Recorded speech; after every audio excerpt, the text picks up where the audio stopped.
dari arah belakang itu tiba-tiba ada anak kecil lewat. Nah, larinya tuh kayak larinya maling, tahu kan? Lari yang ngendep-ngendep, bukan lari kencang, lari ngendep-ngendep. Tuh cari tuh mas, duitku di celana yang ku gantung di kamar mandi.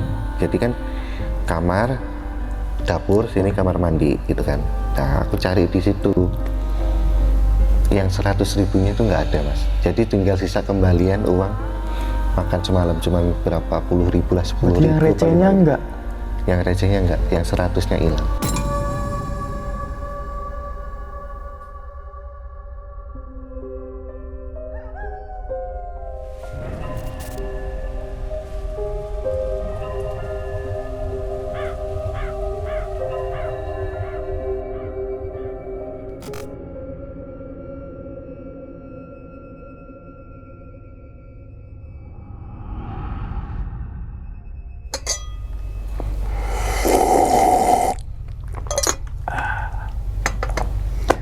Assalamualaikum warahmatullahi wabarakatuh. Kembali lagi bersama gue Sumar Adi Wijaya atau biasa dipanggil Umang dalam segmen Ngopi Horor.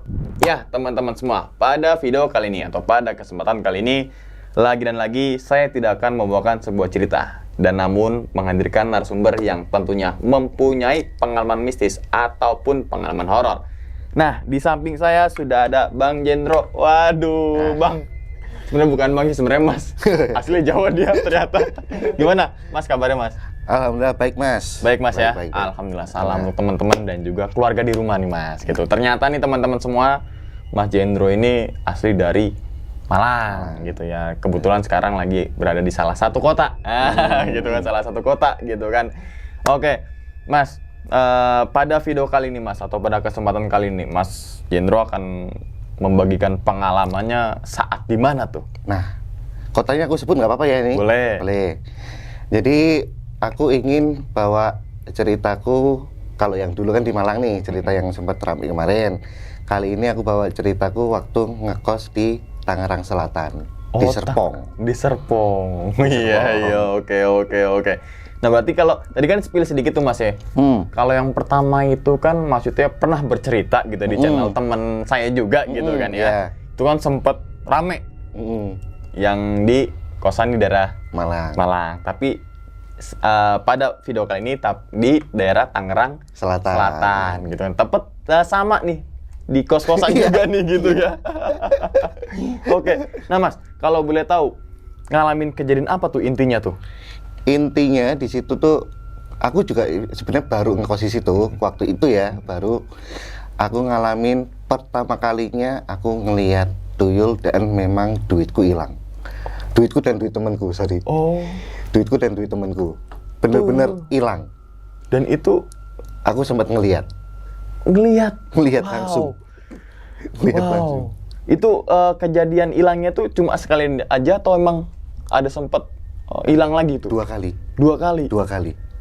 Wah. Dua kali. Yang pertama aku sendiri, yang kedua aku sama temanku. Wah, berarti emang tuyul tuh bener-bener ada Mas ya? Itu Mas. Kan gitu ya? Itu. Tadi yang uangnya Bang Jendro bersama teman juga hilang dan sempat ngelihat wujud dari tuyul itu.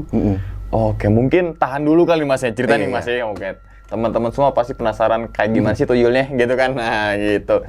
Tanpa berlama-lama lagi kita langsung masuk aja ke dalam ceritanya. Ngopi horor segera dimulai. Ngomongin dulu Mas, monggo ya kan. Kopi tuh Mas. Alhamdulillah. Sikat.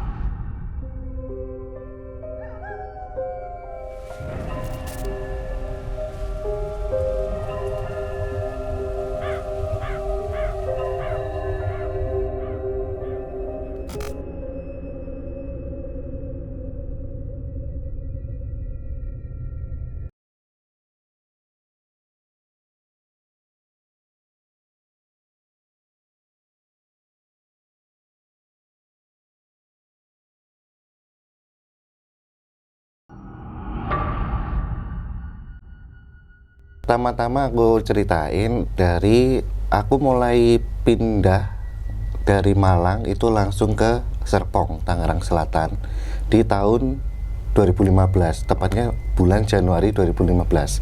Berarti sekarang udah 8 tahun 8 ya. tahunan, 8 iya tahun. betul nih 2023 nih. Nah, tapi waktu itu aku tidak langsung ngekos di tempat yang pengen aku ceritain ini. Jadi untuk kosan yang pengen aku ceritain ini, aku mulai ngekos di situ di bulan Februari 2020. Jadi memang sebulan sebelum pandemi. Sebenarnya udah pandemi ya kalau di luar, cuman kan Indonesia belum. Nah, jadi ceritanya karena satu lain hal, aku akhirnya intinya kosanku yang sebelumnya itu kurang nyaman mas, tempatnya kecil, nggak ada parkir mobil, terus lembab gitulah. Wah, tapi menang di klaster yang cukup bagus gitu. Cuman untuk apa klaster yang bagus tapi untuk kenyamanannya kurang. Oh iya. Ya kan. Waktu itu kebetulan aku masih punya cewek tuh kan. Nah, aku cari berdua sama dia. Berdua dapat di salah satu iklan sewa kos gitulah. Nah, terus kemudian kan pas itu dapat, aku awalnya kurang sreg. Karena apa? Karena tempatnya itu masuk ke perkampungan gitu mas. Jadi masuk ke kampung-kampung kecil, jalanannya itu kecil, cukup satu mobil. Jadi kalau papasan mesti ada salah satu ngalah gitu kan. Awalnya kurang sreg, jujur. Mana waktu itu kesananya pas malam kan, karena pulang kantor kan ya mas, pasti nyarinya pulang kantor. Terus ke sana, loh kok kosannya gede ternyata. Kosannya gede, waktu lihat dia penyewaan tadi juga foto-fotonya kok bagus kan. Waktu ke sana, ternyata bener sama sesuai dengan foto. Ketemu sama penjaga kosnya. Ternyata kosannya itu baru dibuka Desember 2019. Jadi memang bangunan baru. Furniturnya masih baru, catnya baru, wah masih bagus. Baru 2 bulan kan, jadi Desember, Januari, aku masuk Februari. Wah, harganya berapa mas? Sekian itu. Loh, kok murah? Mirip sama di tempatku yang sebelumnya. Ya udahlah, nggak usah mikir-mikir masuk kampung apa gimana, ya udahlah. Kusikat lah sekalian Februari itu pindah langsung ke sana. Belum mikir macam-macam ya mas, maksudnya kan yang penting nyaman, kosannya tuh lebih luas.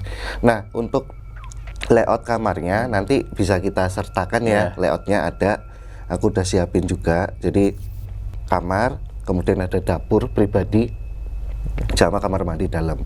Jadi dapurnya tuh nggak ngikut dapur umum, tapi ada dapur umumnya. Tapi per kamar tuh punya dapur masing-masing. Nah, aku ngambil yang di lantai 2 yang ada balkonnya. Terus kalau mantanku itu ngambil yang lantai 1 yang deket pagar. Jadi biar lebih mudah kalau order makanan online, gitu ya. Makanan online gitu kan lebih mudah. Dia ngambil yang 1. Oke. Dia lantai 1, aku lantai 2. Itu nggak ada kejadian macam-macam mas. Jadi nyaman-nyaman aja. Apalagi waktu itu kan WFH udah mulai itu. Kantorku mulai WFH itu di akhir Maret 2020. Kemudian untuk tim saya sendiri itu kan manajernya kebetulan orang yang workaholic ya, kreatif workaholic. Jadi nggak terpaku sama jam. Kamu mau, kalau yang lain 7:30, nah tim saya itu jam 9:30. Oke. Jadi enak. Jadi untuk kita yang suka begadang dan bukan morning person, wah cocok nih gitu.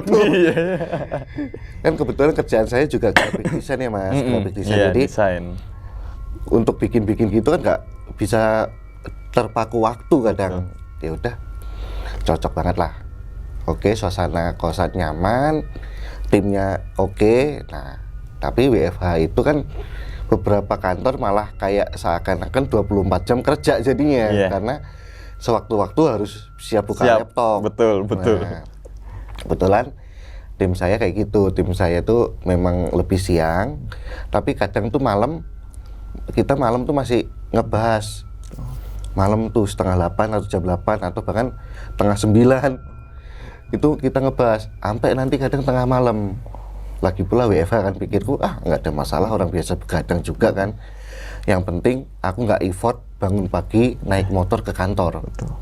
Udah aku terima resiko itu. kejadiannya itu aku ingat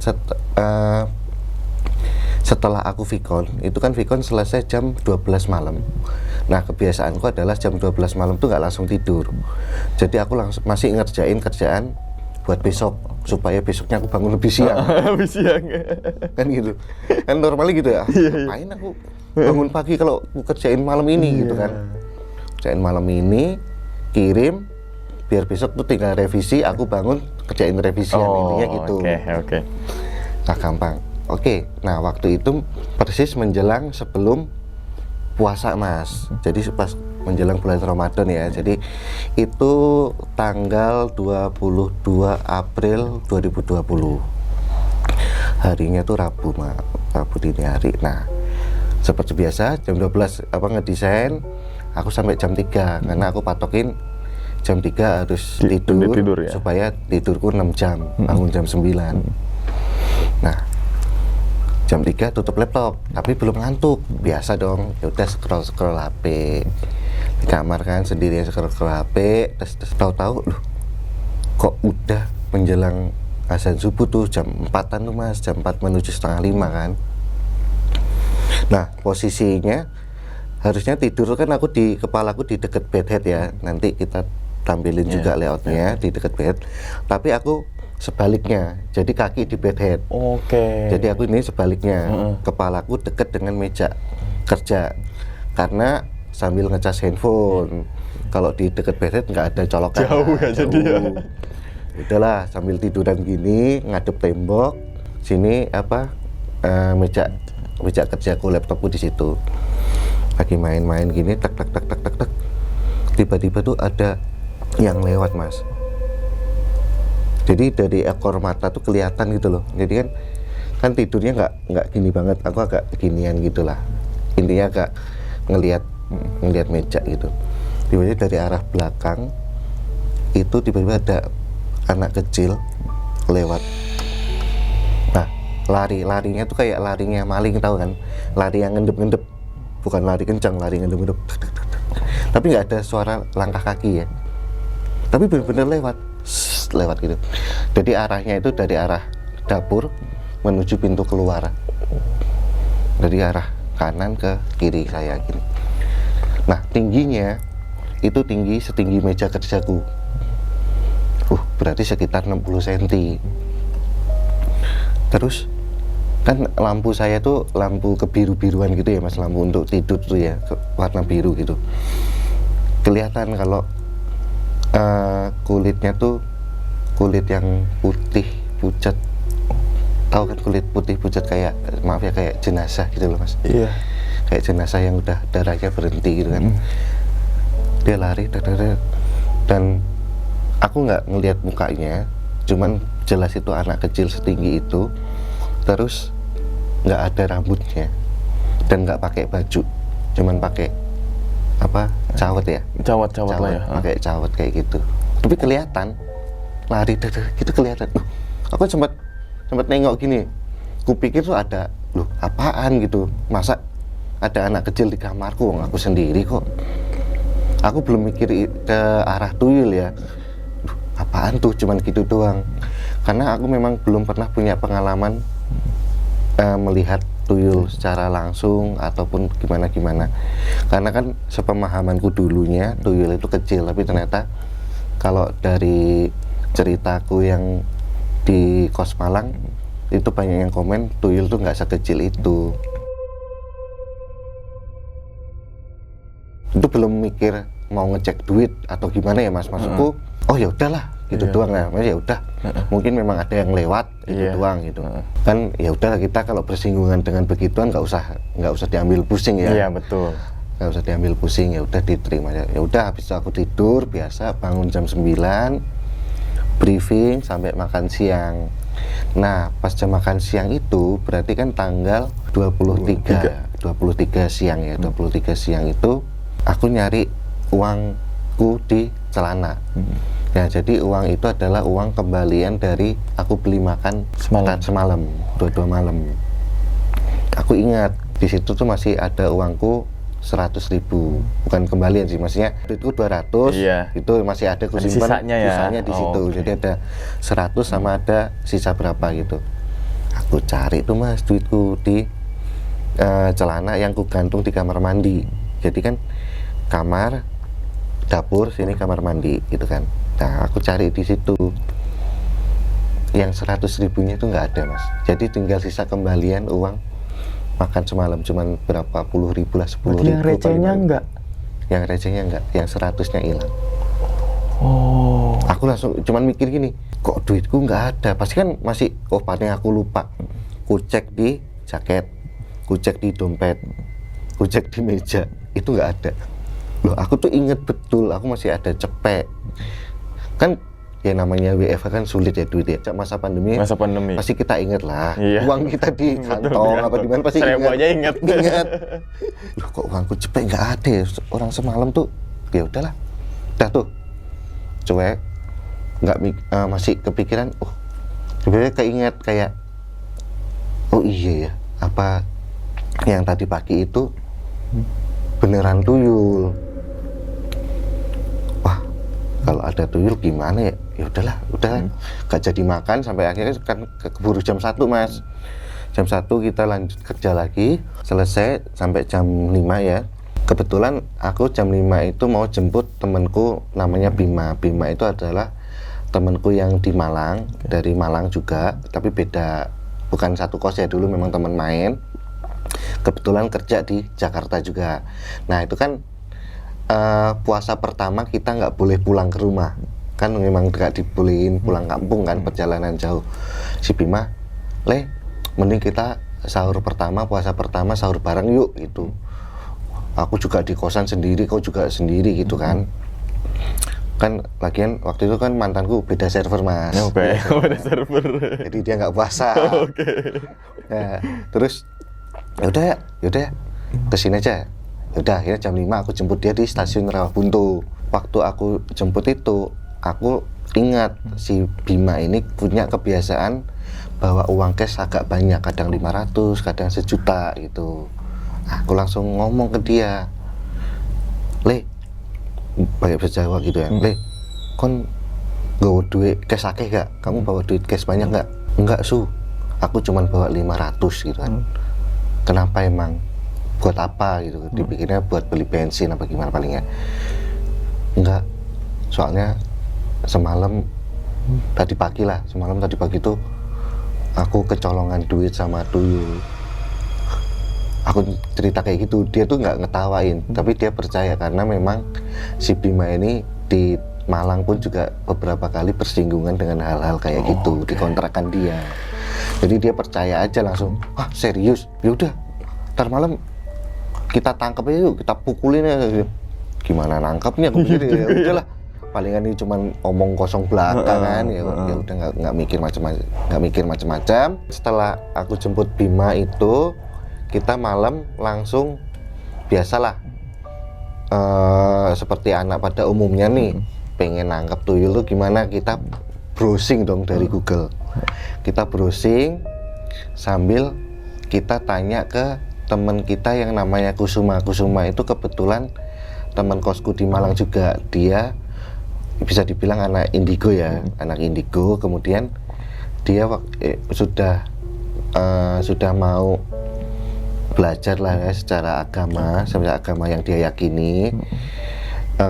Dia mulai menerima dirinya kayak gitu. Aku harus belajar kayak gini gitulah, untuk ngebantu orang-orang gitu. Nah aku tanya ke dia, gimana cara nangkep waktu itu. Nangkep, kalau enggak nangkal deh gitu. Nangkal, dikasih cara-cara dia sambil aku combine sama yang aku browsing tadi ya.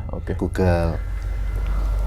Tengah malam tuh mas, aku sama Bima begadangan, biasa main game.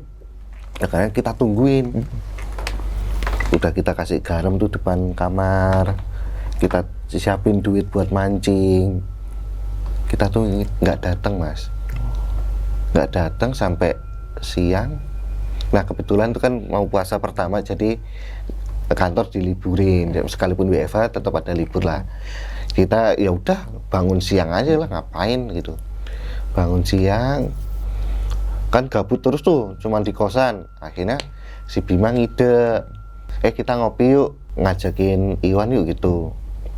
Aku belum pernah ke rumah Iwan, tapi ngopi di mana? Orang PSBB banyak tutup.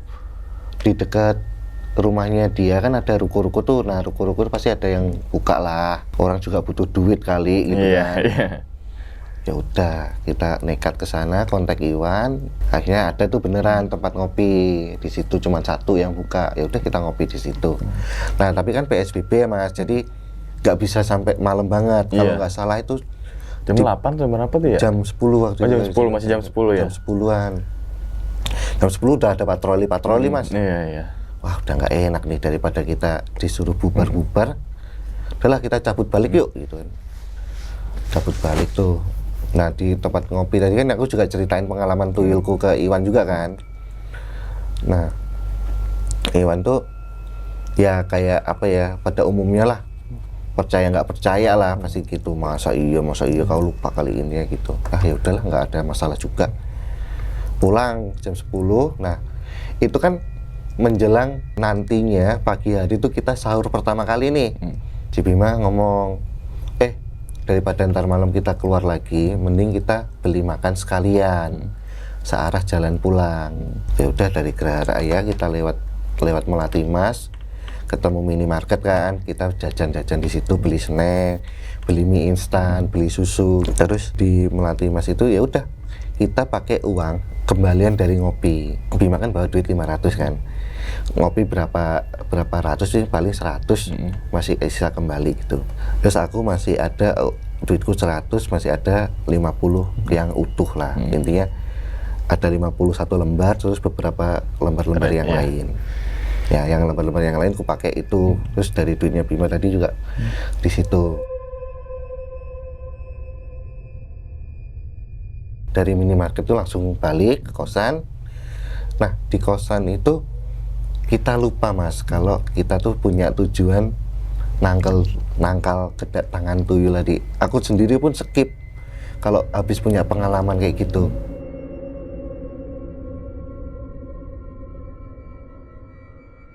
Sahur nih, pas sahur makan biasa, azan subuh, sholat, tidur tanpa kita nyiapin penangkal tadi. Karena memang kita lupa Mas. Pas pagi harinya aku pengen ngisi angin motor. Aku ingat aku punya duit 50.000 sama sekian di kantong celana, lagi-lagi di kantong celana. Cari des. Aku nanya si Bima, Bim, kok uangku nggak ada ya? Kemarin ku taruh mana ya? Si Bima tuh nggak jawab, lagi asik main game di kasur sambil telentang gini. Dia langsung lompat dong dari kasur, langsung lompat, mana badannya gede kan dia, udah tinggi, bongsor, gendut lagi, lompat, beduk, ngambil celana di lantai. Dia tuh nggak suka gantung, taruh lantai. Dia ambil, dia nyari saku kanan, saku kiri, ngambil jaketnya semalam, cari di tas. Dia langsung jancuk, dia bilang, adewe lali su, kita lupa gitu. Kita lupa. Duh, kenapa sih aku nih? Kita lupa kalau semalam tuh kita nggak ngapa-ngapain. Kita nggak pasang ini, duitku dicolong tuyul. Aku baru inget Mas. Di pas Bibim, cuk, itu aku masih belum nggak waktu dia ngomong duitku dicolong tuyul. Aku langsung keinget, oh iya ya, kita kan baru kecolong. Aku kan baru kecolongan kemarin lusa. Terus aku, serius Bim, kamu nggak ada cuk, dia dicari. Nih kan kemarin bawa 500, dikasih lihat duitnya, hilang selembar. Dicepek selembar. Aku 50 selembar. Aku, berarti bener nih, tuyul tuh cuman bisa ngambil selembar, nggak bisa ngambil segepok. Semua segepok gitu ya. Ngambil selembar. Aku langsung, wah masa iya sih, coba diinget-inget, masih denial gitulah Mas. Kan aku satu, Iya. terus ini aku lagi. Masa Satu iya lagi temanku lagi gitu kan. Oh. Berarti kan 3 kali sebenarnya. Iya. Akunya 2 kali, temanku sekali. Iya, maksimal sekali. Ini di hari yang berbeda loh Bim aku ini. Kita cuma duduk sambil nginget-nginget betul Mas, nginget betul gimana ini.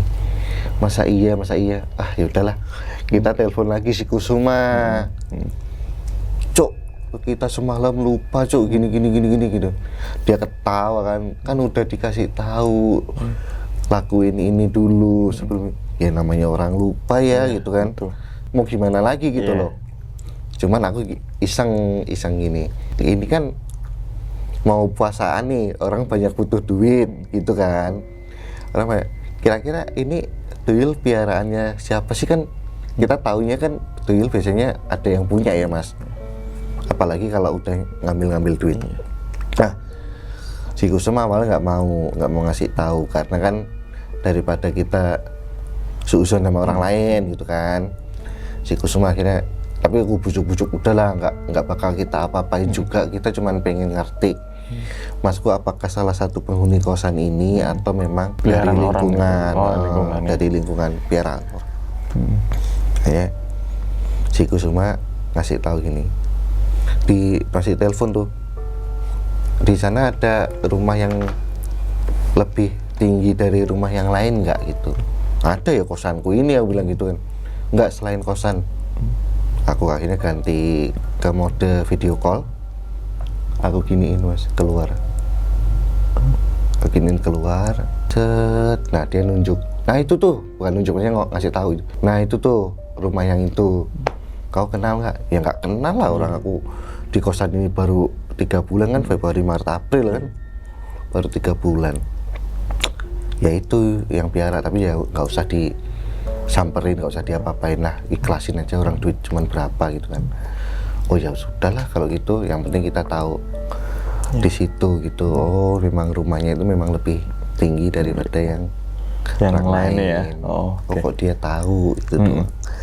Nah setelah itu alhamdulillahnya gini Mas, aku cari cara, salah satunya dari si Kusuma itu, untuk supaya gak terjadi lagi ya, nggak terulang lagi, itu nyimpennya duit. Kalau kita ada duit cash, aku ada duit cash berapa ratus gitu ya misalkan, itu aku simpen di tempat yang kedap udara, misalkan lunchbox, atau misalkan aku ada kayak tempat makan itu yang udah nggak kepake lah ya, aku simpen di situ kan, kedap tuh nggak ada udara masuk sama sekali, ketutup.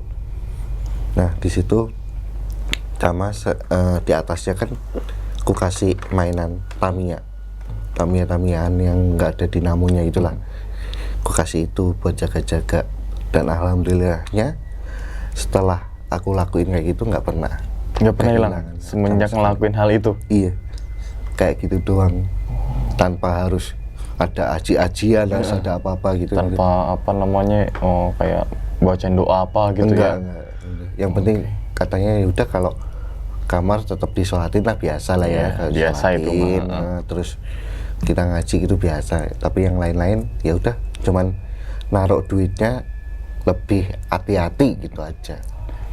Aku taruh di situ, alhamdulillah sampai sekarang, dari 2020.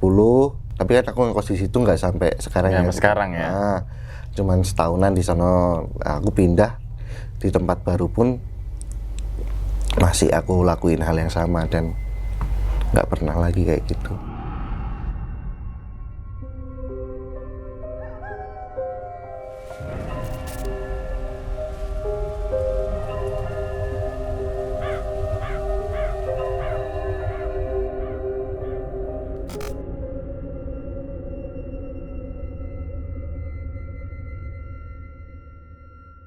Nah, itu ya teman-teman semua cerita dari Mas Cendro nih ketika saat itu ngontrak atau ngekos ya bahasanya.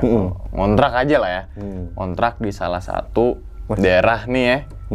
Di Tangerang Selatan gitu. Daerahnya Serpong, tapi kan Serpong banyak. Gitu kan. Banyak banget gitu kan. Nah, ternyata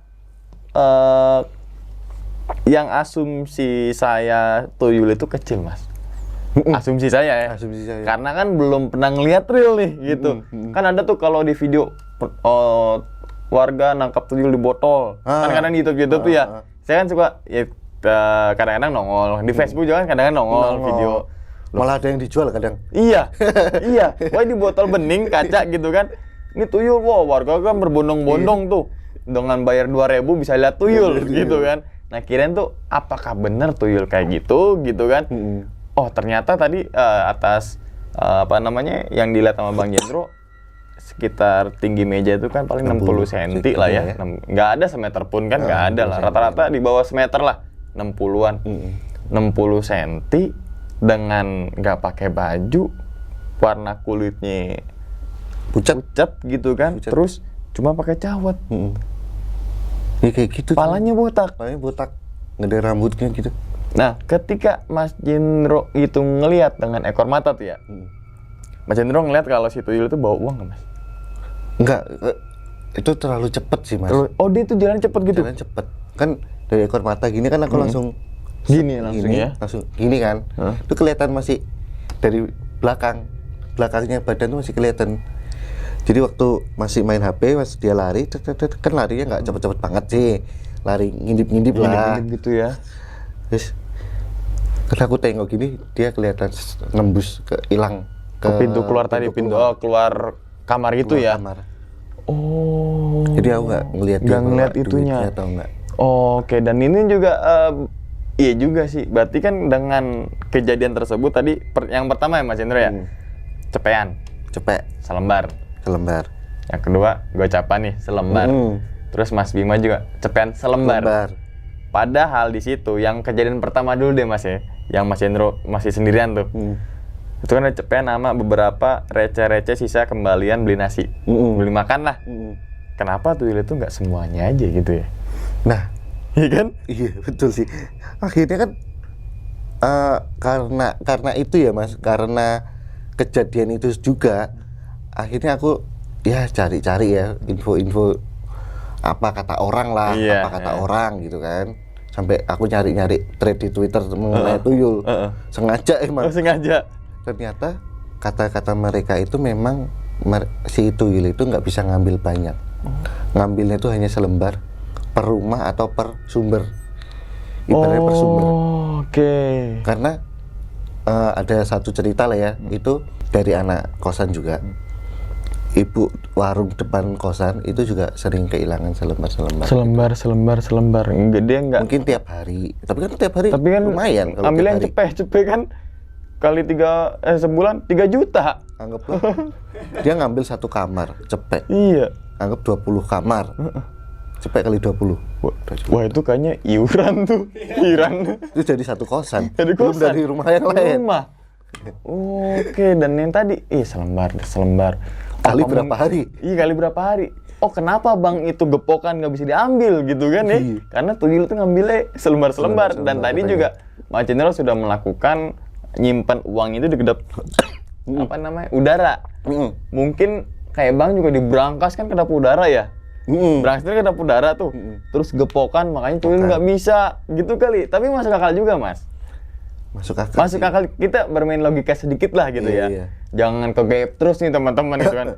Logika bener juga sih. Tadi kan Mas Jendro sudah melakukan di sebuah tempat, entah itu tempat makan atau apa, yang penting kedap suara gitu kan. Kedap udara. Kayaknya kedap udara, dan itu nggak diambil. Nah, terus juga misalkan Bang nih ya. Nih sampai aku kasih catatan loh Mas di lunchbox-nya itu. Jadi aku ngambil cepet tanggal berapa, aku kasih notes. Jadi supaya anggaplah, kan takutnya kita lupa gitu kan. Masih mikir diambil tuyul. Iya. Sampai bikin catatan. Sampai aku kasih catatan. Jadi benar-benar nggak ada yang hilang. Nggak ada yang hilang semenjak dimasukin ke lunchbox itu. Wow, oke. Ya, dan ternyata tadi temannya Mas Kusuma ya? Oh, si Kusuma. Ya, Mas Kusuma itu kayak ya dia punya sedikit bisa lah berkah lah gitu kan, namanya begitu kan. Ada yang melihat mungkin gimana kan, itu kan hal sensitivitas orang kan beda-beda gitu. Betul, Mas ya. Itu ini bukan ngejudge gitu kan, tapi kan berdasarkan gitu kan apa namanya yang dialami oleh Mas Kusuma, oh itu di situ tuh, gitu kan. Nah, rumahnya Mas, kalau boleh tahu yang ditunjuk oleh Mas Kusuma gede itu dalam arti tinggi, kayak rumah gedong atau gimana? Sebenarnya sih enggak. Ini ya Mas, kalau dibilang mewah banget itu enggak, ada yang lebih mewah. Yang lebih mewah itu cuma 2 lantai. Jadi kelihatan emang mungkin orang paling tajir di lingkungan itu gitu, kelihatan tuh orang. Tapi bukan itu. Jadi sebelahnya itu ada rumah, secara gedenya, luasnya itu lebih kecil, tapi dia lebih menjulang ke atas. Lebih menjulang ke atas. Kelihatan jadi lebih tinggi. Kemungkinan tuh 3 lantai lah kalau dari balkon aku melihat. Itu kayaknya sih 3 lantai, sedangkan rumah yang besar tadi yang lebih tajir itu cuma 2 lantai. 2 lantai. Oke. Jadi Ya. kelihatan paling Paling tinggi ya gitu ya, bukan besar tapi tingginya gitu ya. Oke, berarti ini juga, tapi kadang saya flashback sih Mas ke masa-masa zaman dulu ketika saat ya mungkin orang tua saya juga masih ngelakuin ini nih, uang hasil jualan tuh dikasih karet tuh. Kan gepokan jadinya ya. Ya kan? Kenapa dikaretin mulu? Apa mungkin tradisi zaman dulu gitu kan, belum ada dompet, karetin. Oh iya juga, tapi nggak pernah kehilangan tuh ketika dikaretin tuh.